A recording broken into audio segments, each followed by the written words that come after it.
जय बाबा रे हुक्म। हम सब जानते हैं बाबा रामदेव जी का मुख्य मंदिर जैसलमेर के रूणीचा में है, जिसे रामदेवरा भी कहा जाता है। लेकिन क्या आप जानते हैं कि बाबा का जन्म रूणीचा में नहीं बल्कि वहाँ से दूर बाड़मेर के एक छोटे से गांव में हुआ था।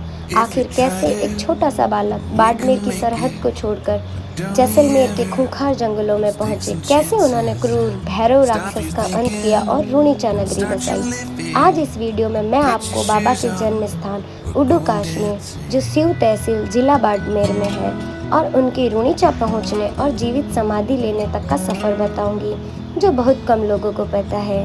वीडियो में अंत तक जरूर बने रहना, क्योंकि लास्ट में मैं आपको बाबा की समाधि से जुड़ा एक ऐसा रहस्य बताऊंगी जिसे सुनकर आपके रोंगटे खड़े हो जाएंगे। और अगर आप चैनल पर नए हैं तो मेरे चैनल को सब्सक्राइब जरूर कीजिए और इस वीडियो को बाबा के भक्तों के साथ ज़्यादा से ज़्यादा शेयर कीजिए। यह पावन कहानी शुरू होती है बाड़मेर जिले की सिव तहसील के उडुकासमेर गांव से, जहां के राजा थे तंवर वंशीय ठाकुर अजमाल जी और माता थी मैणा दे। संतान न होने के कारण अजमाल जी ने द्वारका जाकर भगवान श्री कृष्ण की घोर तपस्या की, जिससे प्रसन्न होकर भगवान ने उनके घर खुद पुत्र रूप में जन्म लेने का वचन दिया और बाबा का जन्म हुआ। तो भी रामदेव छोटा रामदेव जी, छोटोड़ा कट्ठे सु आया बोलो मारा देव जी। हे द्वारका नाथ झूले पालनिया, हो रामा द्वारका नाथ झूले पालनिया, हो रामा पानी रो दूध बनायो धनिया, अजमाल जीरा कम। बाबा का जन्म विक्रम संवत 1409 भाद्वा सुदी दूज को हुआ। जैसे जैसे बाबा बड़े हुए उनकी चमत्कारी शक्तियाँ सामने आने लगी। उस समय जैसलमेर की पोखरण और उसके आसपास के जंगलों में भैरव राक्षस का भयंकर आतंक था। वह राक्षस इंसानों को मार कर खा जाता था। जनता को इस डर से मुक्त कराने के लिए बाबा राम सापेब लीले घोड़े पर सवार होकर उडुकासमेर से जैसलमेर के जंगलों की तरफ निकल पड़े। वहाँ वह बालीनाथ जी से मिले।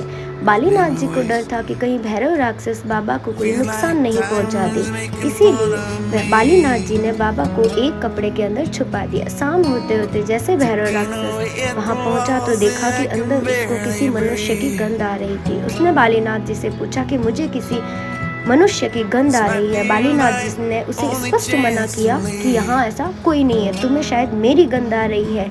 पर भैरव राक्षस नहीं माना और वो इधर उधर देखने लगा। फिर उसने उस झोपड़ी के अंदर प्रवेश किया जहाँ बालीनाथ जी ने बाबा को कपड़े में लपेट के रखा था। भैरव राक्षस वहां पहुंचते ही देखा उसको किसी मनुष्य की गंध आ रही थी और उसने कपड़ा खींचना शुरू किया। जैसे जैसे कपड़ा खींचता गया वही बात हुई जैसे द्वारकाधीश ने जब द्रौपदी का चीर हरण के समय उसके वस्त्र बढ़ते गए, वैसे ही बाबा भी भैरव राक्षस के साथ अटखेलियां करने लगे और उस कपड़े को बढ़ाते गए। भैरव राक्षस अचंभित हो गया कि ये कैसे हो सकता है, और वो काफ़ी देर तक उस कपड़े को खींचता रहा और बाबा ने उसे अंत में घसीट कर झोंपड़े से बाहर लेकर आए और बाहर लाने के बाद घमासान युद्ध हुआ। यह देखने के लिए पूरा पोखरण गांव इकट्ठा हो गया कि ये क्या हो रहा है, एक छोटा सा बालक इतने बड़े राक्षस के सामने कैसे टिकेगा। लेकिन अंत में बाबा ने भैरव राक्षस का अंत किया और चारों तरफ खुशहाली ही खुशहाली हो गई और भैरव राक्षस का भी अंत हो गया, जिसे देखकर पूरा जैसलमेर और पोखरण गाँव खुशहाली से जीने लगा। और बाबा ने इस पोखरण को ही अपनी कर्मस्थली बना दिया और बाबा ने वहाँ एक किला बनाया जो आज भी वहाँ पर स्थित है, जिसे आप देखने के लिए जा सकते हैं।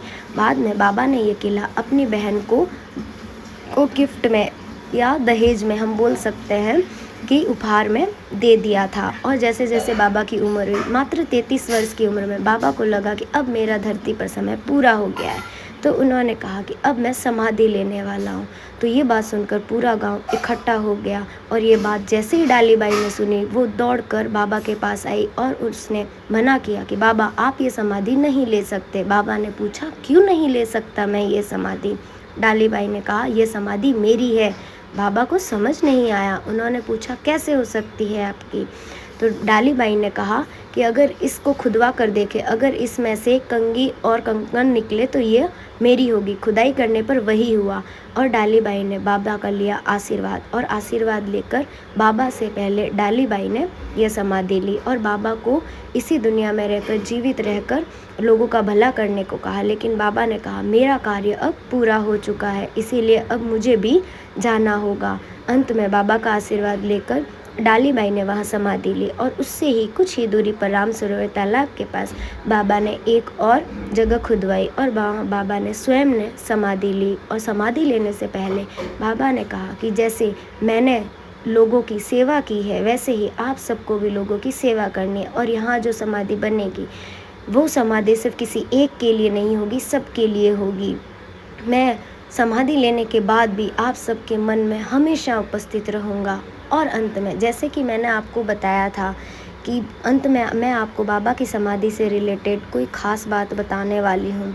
तो ख़ास बात जानने के लिए अगर आप एक्साइटेड हैं तो जल्दी से कमेंट करके बताएं, क्या आप भी कभी रेणुचा गए हैं? अगर नहीं गए हैं तो एक बार ज़रूर जाएं, जैसा मैंने शुरुआत में वादा किया था। अब मैं आपको समाधि से जुड़ा रहस्य बताती हूँ। तो जब बाबा ने समाधि ली थी तो उनके माता पिता और भक्त बहुत गहरे दुख में डूब गए थे। भक्तों का रोना बिलखना कई देर तक था, कई दिनों तक था। समाधि लेने के कई दिनों बाद बाबा रामदेव जी अचानक अपने लीले घोड़े पर सवार होकर सशरीर जिंदा अपनी माता और भक्तों के सामने प्रकट हुए। उन्होंने माता के हाथों से दूध पिया और सबको आशीर्वाद दिया। मैं हमेशा समाधि में जीवित हूँ।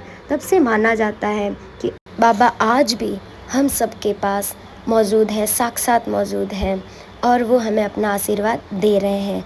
तो दोस्तों, कैसी लगी आपको मेरी ये यात्रा? आप कमेंट में जय बाबा रे ज़रूर लिखें और वीडियो को लाइक करें, शेयर करें और चैनल को सब्सक्राइब करना मत भूलना।